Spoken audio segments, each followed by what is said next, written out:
This time, unlike the first chapter, we aren't going to start by plunging into darkness and establishing a key light as soon as possible.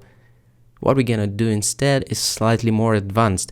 We're gonna get the initial idea for the light's placement based on one of the high dynamic range virtual environments, the 360 degrees light spheres that capture real-world lighting data. This approach feels kind of similar to shooting with an on-location light available, then basing some of the creative choices on it. In other words, to make it feel cinematic rather than theatrical, to make it feel like the light setup is grounded in some kind of reality around the model, we will base our lighting choices on the motivation derived from the initial high dynamic range environment. The rest of the steps, though, will fall really nicely into the formula that we have described in Chapter 1, so it's a natural extension of the workflow we are already familiar with. Our cinematic lighting setup starts this time by sampling the on-location light from an HDRI spherical environment. There are a few ways of doing it. The most common one is to use the world shader.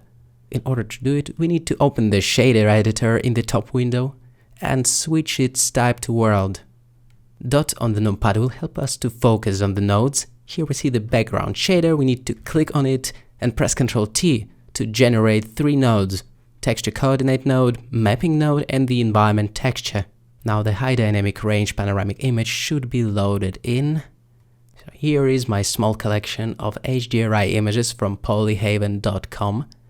I will probably select one of the Hangar images after checking its thumbnail. Let it be this second one, for example, in the 4K resolution. My absolute favorite place to download HDRI images from is Polyhaven HDRI section, which was previously known as HDRI Haven. There you can choose from a super broad selection of high dynamic range panoramas with 3D previews, so we can look around and gauge the panorama better. Personally, I love the colors and the window placement in this panorama. I think it will serve as a great starting point for our cinematic lighting exploration. After loading the HDRI image up, we should see that our robo is now illuminated by this real-world environment. Next, we usually try to find the best placement or the best angle of the HDRI by rotating it on the Z-axis within the mapping node. And if you feel a certain lag in the process, there is a solution to it. There is a hack. Down in the world settings, there is this sampling method that can be changed to manual, and it usually makes the process of updating HDRI slightly more responsive. Now it flies. Isn't that great? There is something deeply magical about the real-world lighting information wrapping around your model in real time. This is a playground for wonderful lighting accidents. So that is how it's done in the world shader, but we'll try a slightly different method though. So I'm getting rid of these nodes and our scene temporarily falls into complete darkness while I'm jumping back in the viewport. I'm gonna be trying a slightly different method of wrapping the HDRI light around our scene, namely to map it onto a sphere. So let's Shift A, go Mesh, and add in a UV sphere. To keep things organized, I'll press M to move this sphere into its own collection called HDRI. Now we can scale it up a little bit, right-click and shade smooth. Now we cannot see a thing. Great. We need to invert the polygons. So I'm tabbing into the Edit mode, A to select all the polygons. Then right away, Alt-N, shortcut to invoke the normals menu and flip all the normals. Nothing has changed so far, but don't despair. We have to do a few things to make the outer polygons of this sphere invisible. Within the solid shading mode, we could have used the backface culling option, and it could work. The process is slightly different in the material preview though. Let's go through it really quickly. The first thing we need to do is go down to the material settings to enable transparency there. Let's give it some new material. Call it HDRI_environment.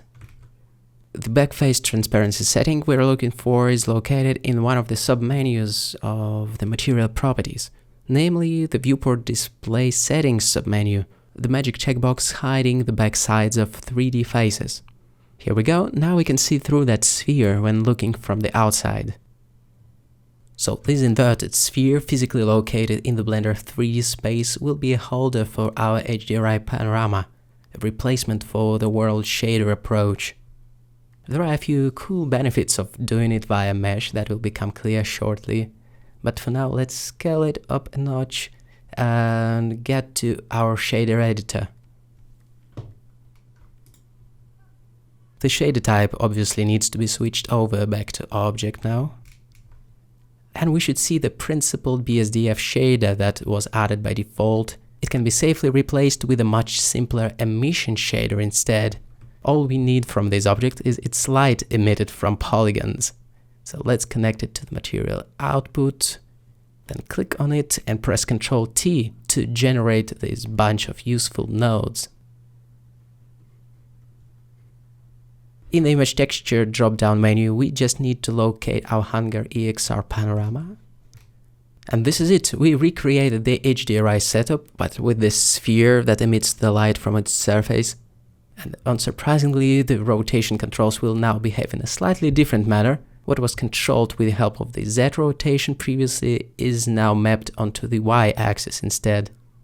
But with it being a true 3D object, I find it even more convenient when you're actually able to preview and control the spherical environment proxy right in the viewport, to put it all in the context of 3D space. Now it can be transformed just like any other 3D object in Blender, rotated really easily with the help of the R shortcut, or R and Z to constrain the rotation to the Z axis, for example. And which is even cooler, it can be resized now in the viewport by hitting the S key to create a forced perspective, ultimately achieving a better light placement and backdrop composition, among other things. The HDRI on a sphere will also work quite well with the volumetric haze, unlike the world environment, and we will get to it a bit later on. Alright, with this big spherical light source encompassing our scene and bombarding it with light rays, the next step would be to control its exposure in other important settings. It would be ultra convenient for our cinematic creative goals to control the exposures of the foreground and background separately, and it actually can be done with the help of the light path node in Blender. Nowadays everything can be done with nodes, it seems. So to split things up, we will need the mix shader and one more emission shader. Say one for the subject and the other one for the backdrop. We will separate it in such way. To make this separation work in this rather sophisticated way, we will need to play with the light path node to decouple the camera rays from all other rays basically. I'm gonna hit Shift A once again, go Input and add the light path. We should do the check for the camera rays. So I'm gonna click and drag the first input that says is camera ray right into the mix factor. So strangely enough, we have decoupled the actual lighting of our HDRI environment from its representation for the camera. Technically, that offers us the ability to do whatever we want with that second shader. We can plug the same environment but with the lower or higher exposure in there, or a completely different HDRI, it depends on what we want to do. The shaders can go the other way around, so the camera now sees the original HDRI environment while the lighting is pure white emission. We will plug something into its color in just a moment. By the way, the inputs can be switched with the help of the Alt-S shortcut. A nice little shortcut of Blender that nobody knows about. So let's say we feel good about the foreground lighting and just want to darken the backdrop. What we can do is Shift D to duplicate this set of nodes. That should go in their turn in the color socket of the second emission shader, like that. Now watch this. Every property, including the strength of the emission shaders, can be adjusted separately for the robo and the backdrop. What we can do now is start working on the levels to push the overall exposure way down for the robo and even more so for the backdrop. I want to create a pretty neutral, dimmed down base for our cinematic lighting experiments, like the first base layer, with the foreground being slightly more punchy than the background still. Hence the difference in exposures. I'm keeping it fairly low-key and dimming down the environment considerably. In addition to that, the reason I'm rotating the camera backdrop HDRI is that I'm trying to find a good angle that shows a lot of depth and perspective, so we shoot into the L of the room, and also to get some motivation for our future lighting arrangement, namely these gorgeous windows at the top and the neutral room tone in other places and stuff like that. Let us digress for a second and turn on the denoising, as I feel it'll be much better this way, much clearer. Okay, due to the split in light paths we created, it made it possible to search for a more interesting light pattern within our first HDRI environment by rotating it on the y-axis. This is extremely useful for experimentation, so I usually spend quite a lot of time just trying things out. I think I really like this idea of the soft light from our HDRI gently wrapping around the robo head, coming in from the back side of the hangar. But then a whole range of different lighting ideas can be derived by changing the HDRI rotation ever so slightly. As I've said, I quite like the idea of the light wrapping around the head with a pretty strong upstage lighting feel, but the split lighting idea with most of the intensity coming in from the left, hitting the short side of the face is not bad as well, and I won't be surprised if we end up basing our key light on that. It is definitely a stage of the process that is amazing for experimentation. It's worth taking some time and just playing around with it. Think of it as a sort of lighting brainstorm / look and feel development at this stage. Something like that. So to sum it up, I really like the neutral room tone and quite dampened exposure for our location. This is a nice base layer for what we're gonna do with lighting. I also like the features of this HDRI, like the windows and even some implied opening just outside the frame. All of this will work as a practical motivation for our setup. Lights without motivation just coming from nowhere often look theatrical, while our goal is to create light that can be justified by the existence of some natural source. Oh, and I also love this idea of the light gently wrapping around the head. I think it's really nice.